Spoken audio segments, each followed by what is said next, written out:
With the success of Scream's $173 million box office against a $15 million budget, a sequel was quickly put into development and released less than a year later. Unlike most of the other horror series out there, the sequel wouldn't follow the villain. With Scream, we follow the survivors of the previous film. Scream is set in the real world. It focused mostly on the teens and how the decade of the 90s influenced the way they lived. In the real-world movie world that Scream lives in, the killers from the previous movie are most assuredly dead, and therefore are not going to be able to return for the sequel.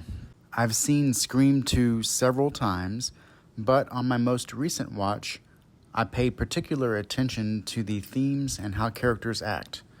We have a new college setting, but things shouldn't change much in this world other than the characters who have now matured a bit after what they experienced last year. What will characters' knowledge of horror movies mean for them this time? How has the media and internet age of the 90s affected how the characters act with a serial killer on the loose?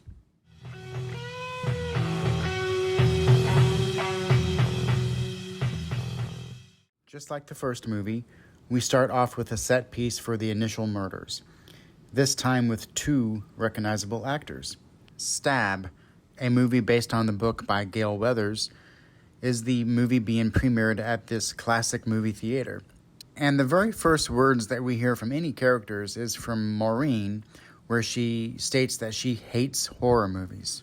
Although a lot of characters talk about their love for horror movies, and others seem to kind of not really be into horror movies all that much, I don't think the overall effect of whether they like horror movies or not has any bearing on their fate in the movie.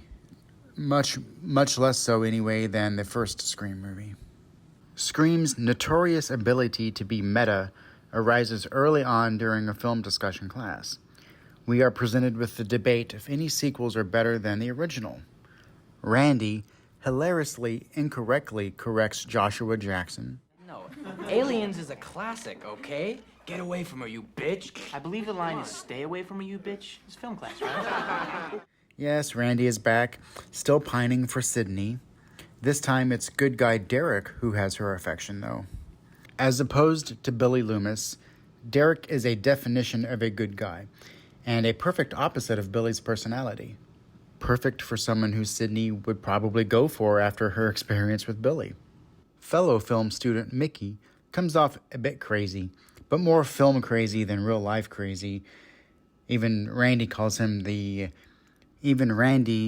calls Mickey a prime suspect, saying that he's a freaky Tarantino film student. The college lawn scene introduces Gale and Dewey coming back. Gale for the story, and Dewey to try and protect Sydney, although two local detectives will soon take on that role officially. A fun moment between Dewey and Gale when they first meet fills us in on the status of the relationship.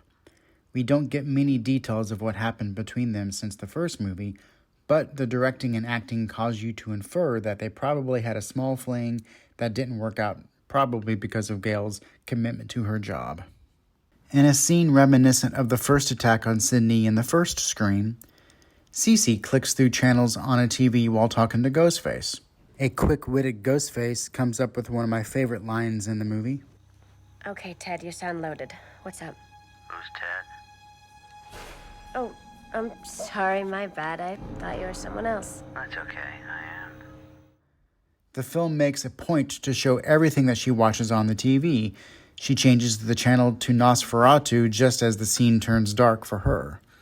She eventually runs away from the killer by heading upstairs, and unlike Sydney, who has a closet door to block the Ghostface's path, Cece just gets accosted by him, stabbed, and then eventually thrown over the balcony.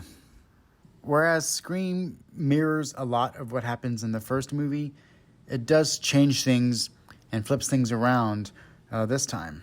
Here we have the killer actually attacking Sydney's boyfriend, Derek, and it's done in an obvious manner to be able to position him as the potential killer here in the sequel. You get the whole constant talk about the killer missing every vein and artery on Derek's arm. And then even Mickey poses to Sydney why on earth would Derek would have even ran in there after the killer. And then at the hospital, Dewey and the police are even questioning Derek and how he got lucky that all he got was just a simple slice on the arm before the Ghostface ran away. So instead of one killer trying to provide an alibi for their accomplice, you have a killer trying to set up someone else as the actual killer. Whatever suspicion Sydney has against Derek, and you can't even really blame her, but it's all covered up by the fact that she does not want him to get any further involved in the murders. And this mini little breakup doesn't last long, as soon thereafter we get the famous scene of Derek singing "I Think I Love You." And while seemingly a lot of people either think this scene is goofy or they outright hate it, it does offer it offers a nice little point in the movie just to kind of sit back and have a little bit of laughs and fun, seeing the characters to being a little bit more happy than they tend to be throughout the entire rest of the movie. Even Mickey's having fun in the scene, cheering Derek on, most assuredly, and hoping that he gets back with Sydney and gets back into his role as her boyfriend. Randy does not have too many scenes, but the Baskin-Robbins scene is a standout. Dewey enjoys more ice cream as Randy explains sequel rules. The third rule turns out to be an inside joke regarding the film business, but there's an alternative version of the scene which reveals the third rule as to be never assume the killer is dead. The two rules we do get for sure are rules that the movie has actually set for itself to follow. An important scene occurs halfway into the film. You have drama teacher Gus Gold basically telling Sydney that she has to confront the killer and not run away from him. We also get the setting for the third act in a scene where Ghostface actually spooks Sydney a few times while taking part in the dress rehearsal of Agamemnon. But I always thought that she was actually just hallucinating. It happens right after she was told she would have to confront the killer. It also never made sense that the killer would take the risk and not even be seen. In a shocking scene where the killer calls Gale only for Randy to be the one to answer, we get a daylight kill set right amongst the college kids enjoying their day. While Gale and Dewey try to locate the killer, Randy keeps them talking on the phone. Of course, Randy gets a bit too invested in the call and gets too close to Gale's news van. The killer pops out of the van, drags Randy in, and kills him. The shock comes mostly from because you'd expect that the filmmakers would want to keep a fan favorite character like Randy around for at least a little while longer. Smartly, this also lets the audience know that any character could be killed off. One of the best scenes comes with Dewey and Gale going to a college classroom to watch some random video footage that could reveal the killer. Things between Gale and Dewey start to get hot and heavy, but Ghostface interrupts their foreplay, which leads to a chase scene that is quite suspenseful and smart, but ends with Dewey getting stabbed. And then shortly thereafterwards, we get, which is probably what most consider the best scene in the movie. It's a scene that puts the words "more elaborate with more blood and gore" into perspective. It also shows that Sydney is willing to go back to the car to confront Ghostface, but this actually leaves her best friend Hallie to die.